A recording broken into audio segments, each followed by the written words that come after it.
Emma Kavanagh, and welcome to Shades of Us, a show that explores multicultural identities and how they intersect. May is Mental Health Awareness Month, which has been a cornerstone of addressing the challenges faced by millions of Americans living with mental health conditions. We're here in Williamsburg, Brooklyn, where murals like these have been bearing messages of empathy and solidarity since they were first commissioned in 2019. Let's take a look at some practices from a few medical professionals that help individuals struggling with their mental health. We'll tell you more right after this. According to a February 2024 Pew Research Center survey on mental health, 57% of Americans are at least somewhat comfortable talking about their mental health with close friends, 52% with immediate family, and 50% with a religious leader or professional therapist. When people think of psychedelics, they think of 90s rave culture and the hippie era, when notable psychologist Timothy Leary told us to turn on, tune in, and drop out. However, despite its taboo associations, medical practitioners are finally catching on to the mental health benefits of psychedelics, including this Canadian doctor who founded his own ketamine therapy clinic right in the heart of New York City. What we call SSRIs, the whole Prozac, Lexapro family. It was marketed to treat a chemical imbalance in the brain. There was low serotonin levels, and these were going to help raise the serotonin levels. But we learned over time that they stopped working. And if you look at the medical literature today, the idea of a chemical imbalance in the brain is sort of a made-up idea. And it worked well for the drug companies to market certain medications. But we're seeing that doesn't always work well that way. Hi, I'm Dr. Stephen Radowitz. I'm a Chief Medical Officer and co-founder of Nushama. We started this about 2.5 years ago to treat treatment-resistant mood disorders with ketamine IV infusions. Growing up and going through my residency, I saw a lot of issues in line and where the system is failing. And I think a big part of it is the sort of diseasification of mental health, rather than seeing it as a different way of seeing the world from issues from our past. And then a little over 5 years ago, my husband, who had chronic daily headaches for many, many years, tried everything. And then it was suggested to us by a doctor to consider trying psychedelic medicine. So we went to a proper journey space. And in the journey, he was shown where the headaches were coming from in a way. Some difficult traumas growing up in a very difficult environment in France. And the headaches completely went away after one treatment.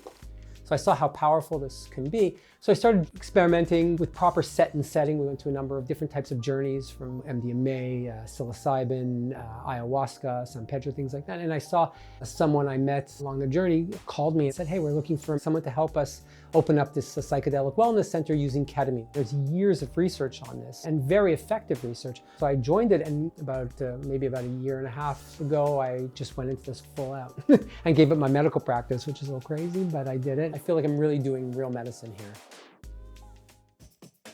Ketamine affects a number of different neurotransmitter systems in the brain. It's almost a different drug at different doses. It hits certain types of opiate receptors, mu receptors, that helps with pain and more of a sense of well-being, anxiety. And as you escalate the dose, it hits more serotonin receptors, which causes more of a psychedelic experience. A large part of it is the glutamate. It even affects certain estrogen receptors and the production of estrogen in the brain, which also can have a very significant effect on mood. So we don't know everything about it, but we know that because of the different types of neurotransmitters, it really does have more of a long-lasting effect on mood than some of the other agents that are more selective, like the SSRIs.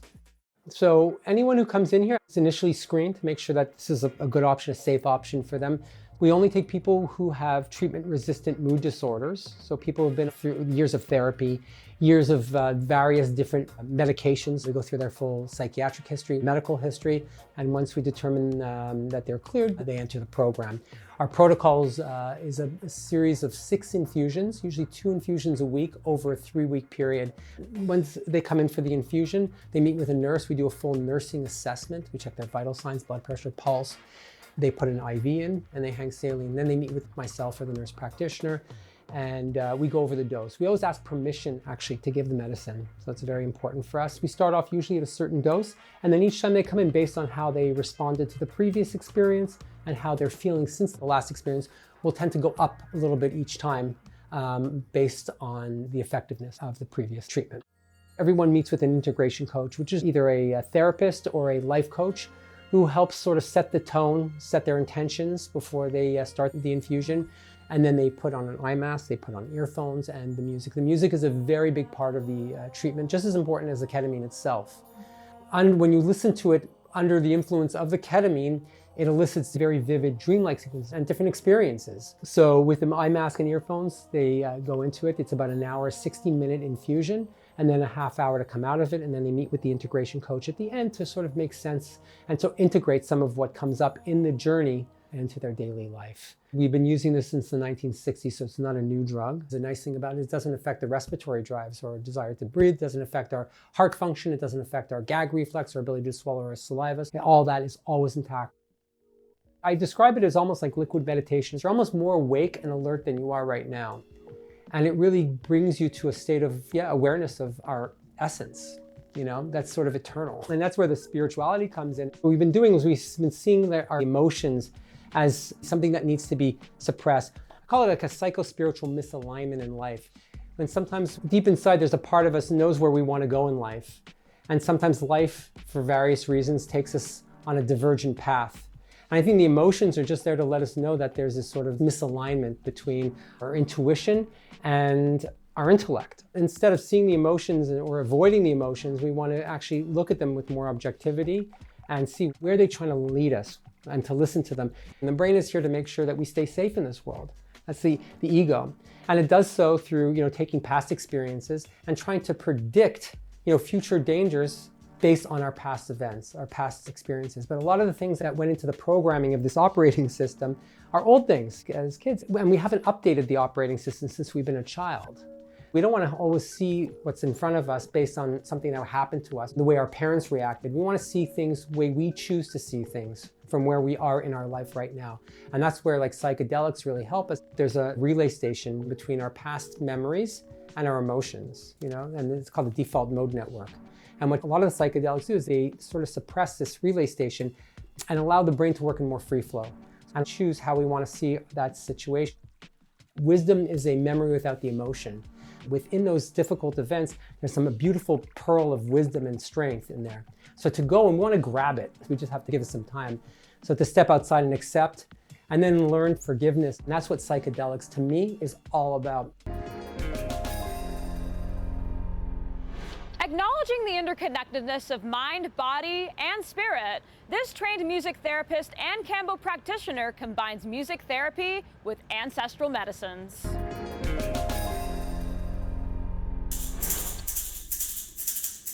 En el centro de este fuego brilla un colibrí. My name is Maya Martinez. I am a music therapist, a medicine woman, and a sound engineer.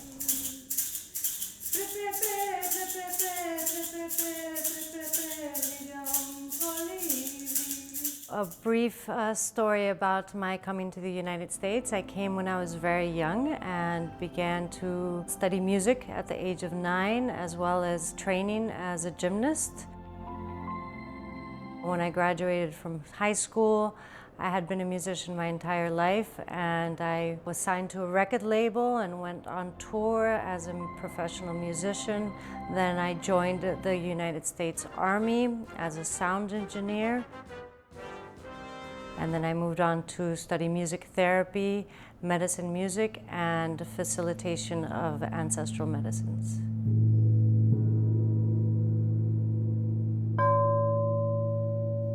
My career in the military was very interesting. I always had it in the back of my head as a calling.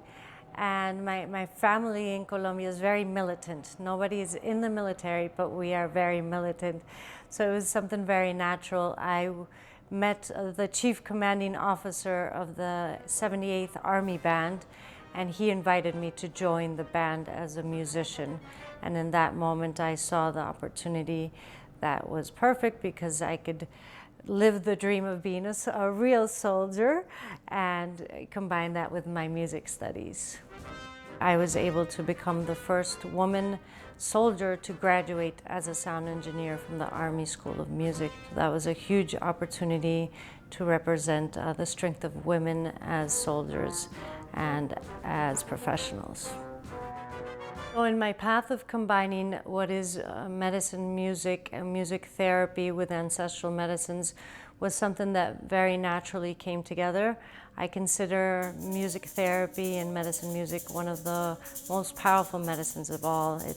Music has been used by many cultures, many tribes throughout the times, and music is considered one of the most powerful tools to help us heal.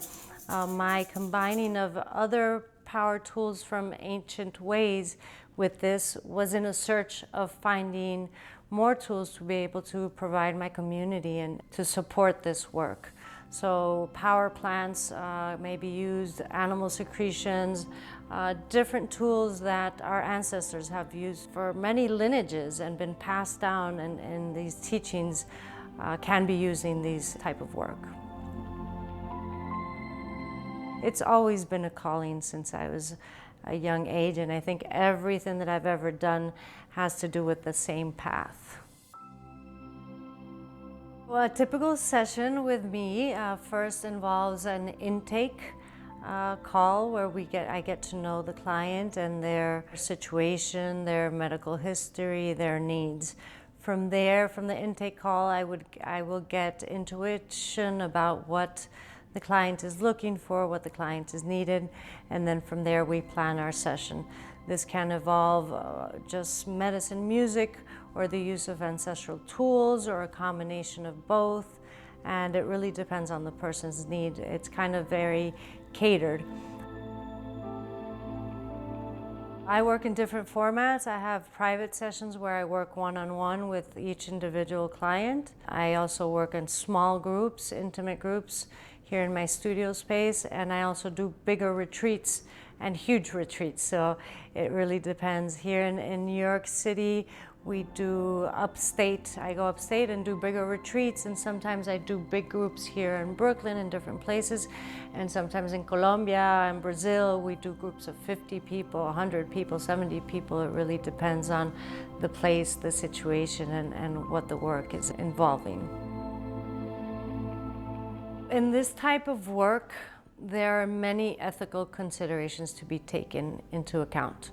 The importance of proper studies and proper training is something that is of utmost ethical importance.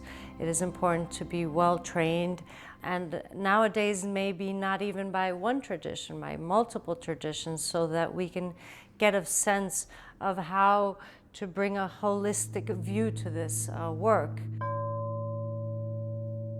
It's very different to serve medicine here in the United States, where we're surrounded by contamination, by fast foods, by many illnesses that don't exist in the jungles.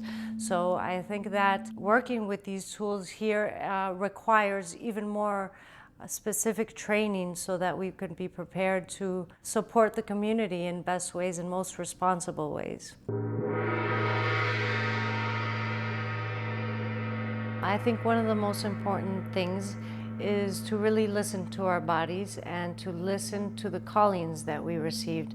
My second advice is that we find people that are trained and that are doing this work with integrity and with respect.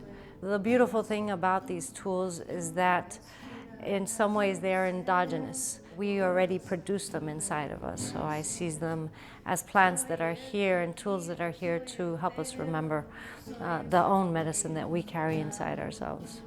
Soy el tejido, soy el tejedor, soy el sueño y el soñador.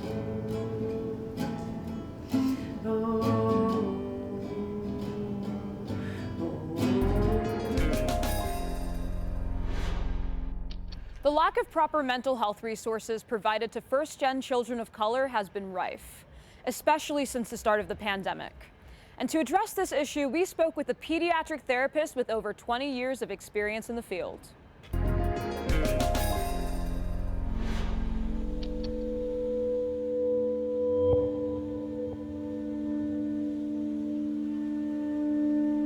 My name is Ines Gonzalez. I work for the Department of Education in Castlebridge School in Washington Heights. And I am the social worker here at the school.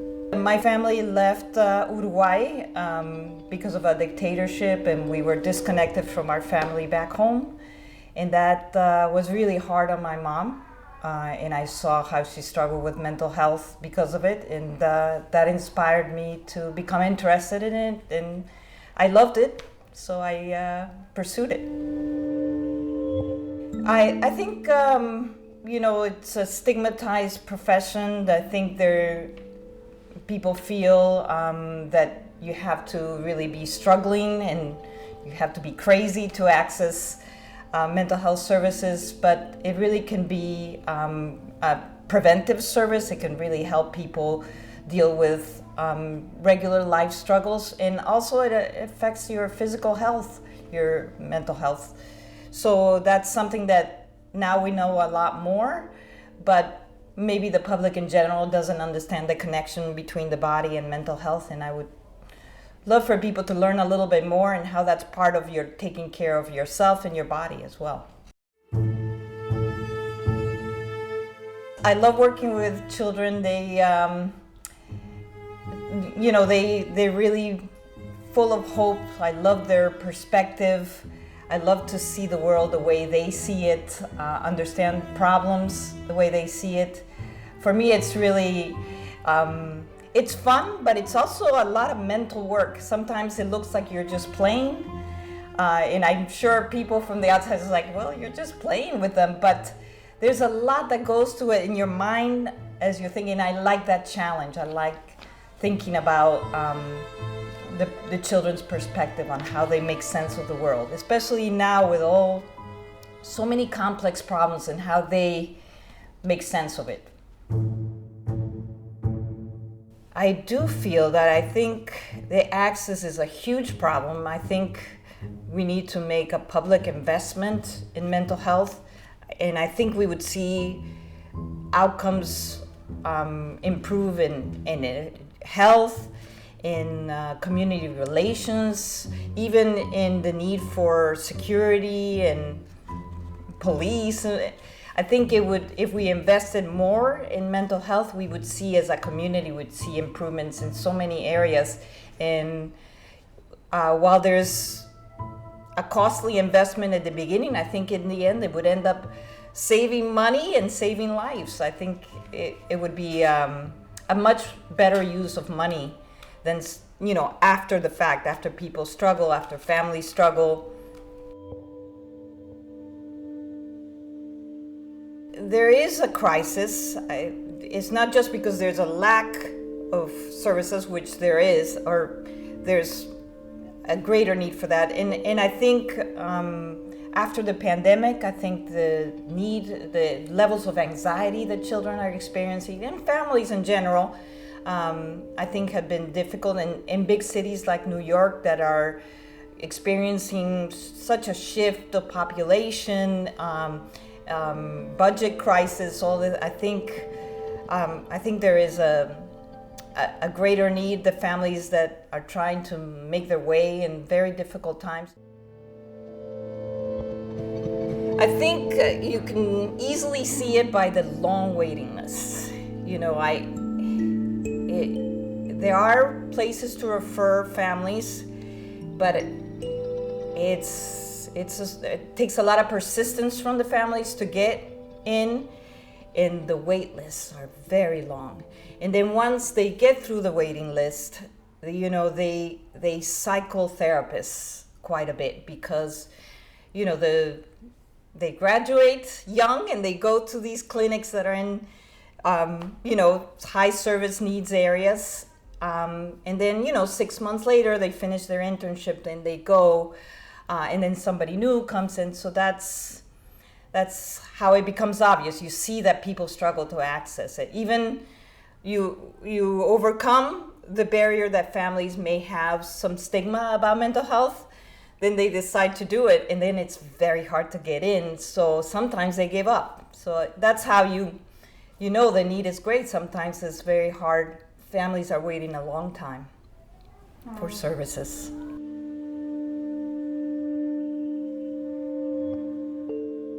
could really start with the universities, especially in the New York City area.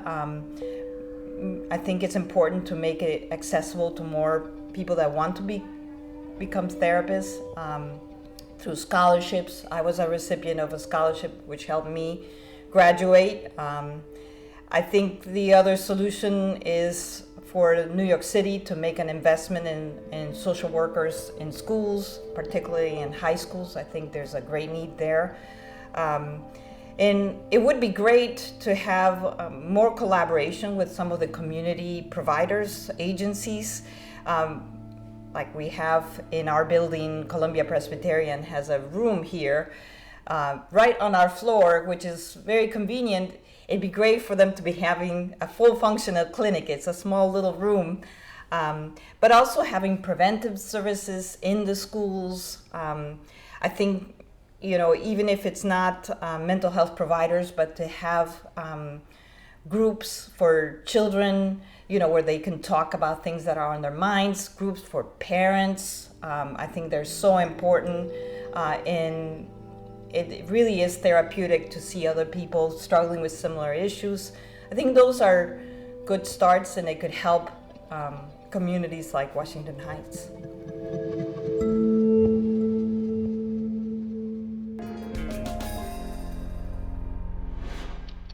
There's been a long-term cultural stigma surrounding mental health care in the Asian community.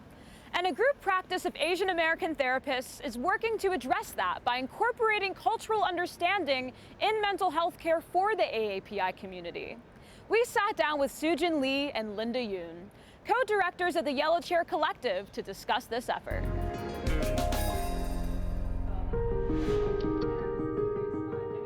We're a mental health practice that specializes in working with Asian and Asian Americans specifically.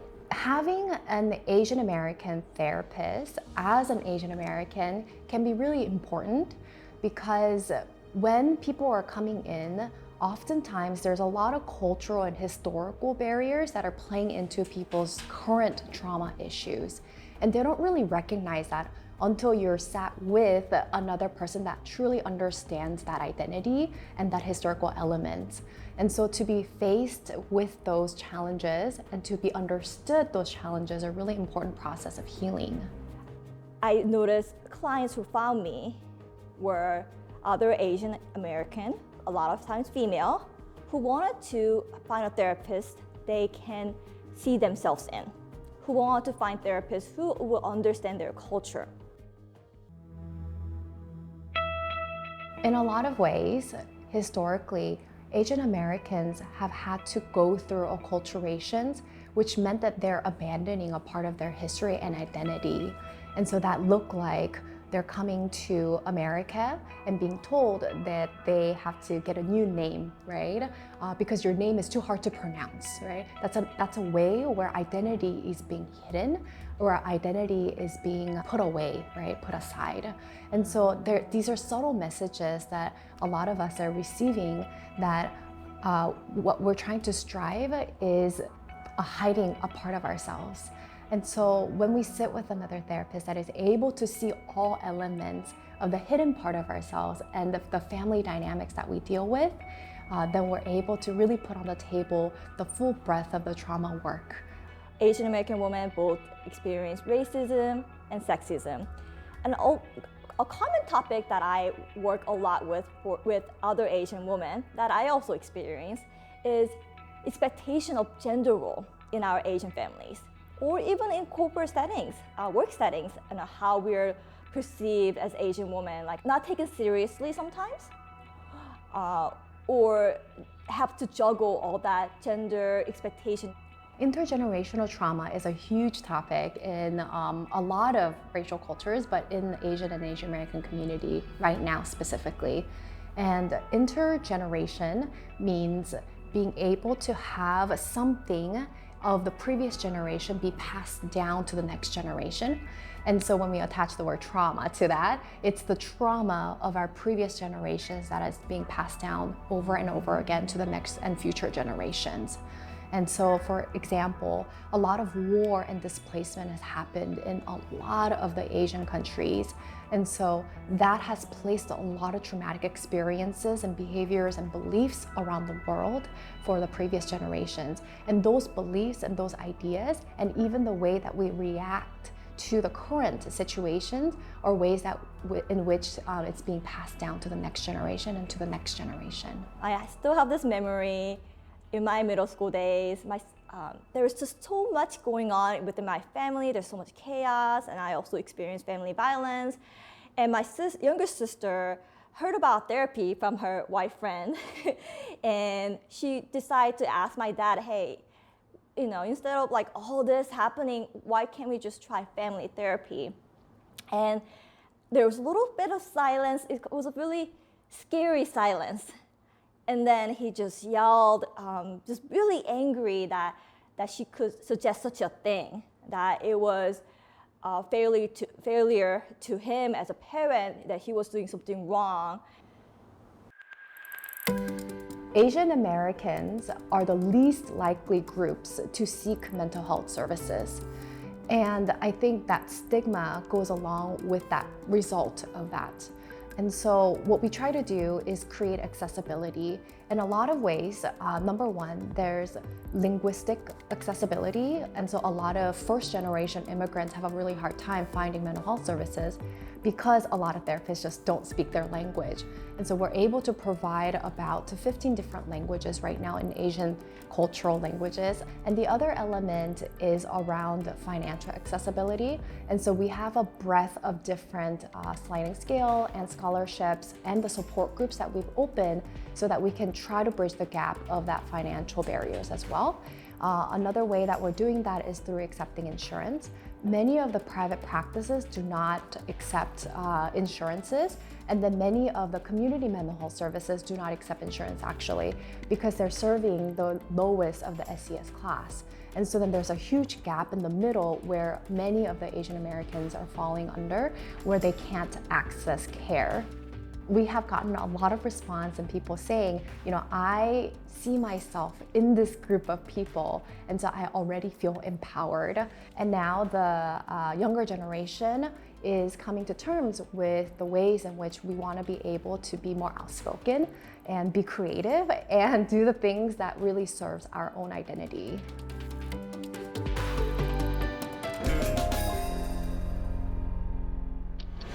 That's our show, everyone.